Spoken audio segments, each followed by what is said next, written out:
The bus rumbled quietly along a winding road, carrying only a few passengers. Among them were two strangers, a man and a woman, sitting on opposite sides, each gazing out of their own window. As the bus entered a dark, narrow tunnel, the ordinary scenery outside the windows began to warp and change. The windows displayed not the passing world, but scenes from their own lives, moments filled with deep emotions, regrets, and missed opportunities. The man saw himself as a boy, standing apart from a group of children, a look of longing on his face. The woman saw herself reaching out to someone in a moment that had slipped away. As these images played out, they both turned to each other's windows, hoping to see something familiar. Instead, they witnessed visions from the other's life, a strange overlap of memories that felt connected. They remained silent, paralyzed by the strangeness of the experience. When the bus finally exited the tunnel, the windows cleared, revealing the world outside again. They glanced at each other, sensing an unspoken connection, a bond forged in the silence of that dark tunnel. The bus continued on its journey, entering a bustling city that seemed familiar, yet somehow different, as if seen with new eyes.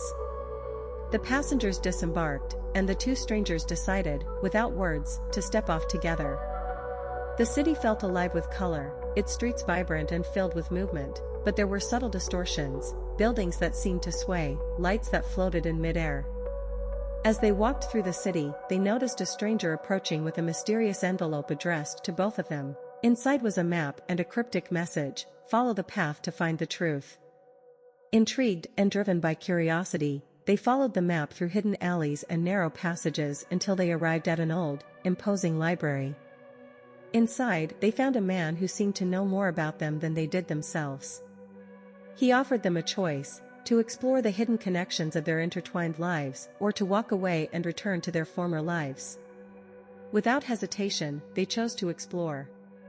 The man handed them a small, ornate key, and guided them to a door at the back of the library. They opened it and stepped into a room filled with clocks, each one ticking at different speeds, their faces reflecting different times and places. At the center was a massive clock with multiple hands, all pointing to various coordinates on a map.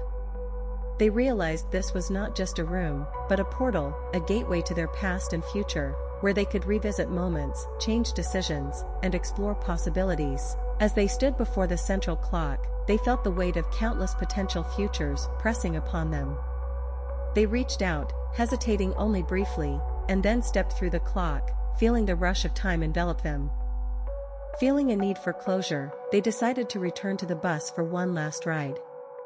As they boarded, they felt an overwhelming sense of anticipation. The bus entered another tunnel, this one larger, longer, and filled with a radiant light that seemed to pulse with life. The windows began to show not just their own lives, but the lives of everyone they had ever met, every choice they had made, and the ripple effects through time and space. They saw themselves in countless variations, together, apart, happy, sorrowful, each version representing a different path they could have taken. The visions were endless, like a vast web of interconnected threads. The realization struck them that they were part of a much larger story, one that transcended time itself. They found themselves in a world that seemed familiar yet altered, a blend of the past and present, with elements from their memories and dreams. The city was vibrant and alive, but certain details were different, like a mirror world reflecting a slightly skewed reality. They navigated this new space with both caution and curiosity, discovering that every step they took could alter their course. As they walked, they noticed their paths had crossed many times before in different ways, at a cafe, on a street corner, or in a crowded market, moments where they had nearly met but somehow missed each other. These revelations deepened their connection, making them feel as if they had known each other for lifetimes.